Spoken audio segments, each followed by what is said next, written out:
Pourquoi le bel ingénieur, il gagne des 7000 roubles par mois? Je parle de là-bas en Russie.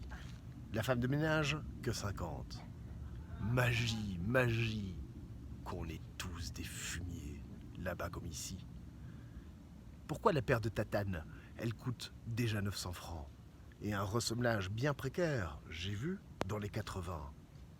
Et les hôpitaux? Celui, le beau du Kremlin à part, et les salles pour l'intourisme. Les autres sont franchement sordides. Ils ne vivent guère, ils ne vivent guère qu'au 10e d'un budget normal. Toute la Russie vit au 10e du budget normal, sauf police, propagande, armée. Tout ça, c'est encore l'injustice, rambinée sous un nouveau blaze, bien plus terrible que l'ancienne, encore bien plus anonyme, calfatée, perfectionnée, intraitable, bardée d'une myriade de poulets extrêmement experts en ses vices. Oh, pour nous fournir des raisons de la déconfiture canaille, de la carambouille gigantesque, la dialectique fait pas défaut. Les Russes baratinent comme personne.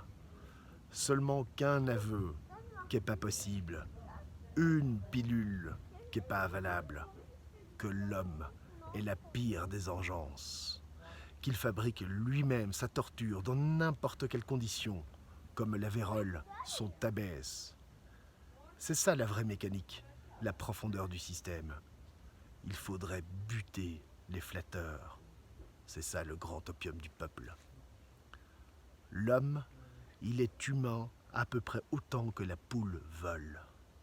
Quand elle prend un coup dur dans le pot, quand une auto la fait valser, elle s'enlève bien jusqu'au toit. Mais elle repique tout de suite dans la bourbe, rebecter la fiente. C'est sa nature, son ambition. Pour nous, dans la société, c'est exactement du même. On cesse d'être si profond fumier que sur le coup d'une catastrophe. Quand tout se tasse à peu près, le naturel reprend le galop.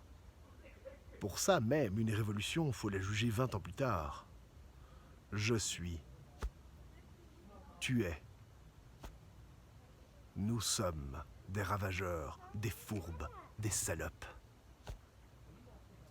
Jamais on dira ces choses-là, jamais, jamais. Pourtant la vraie révolution, ça serait bien celle des aveux, la grande purification.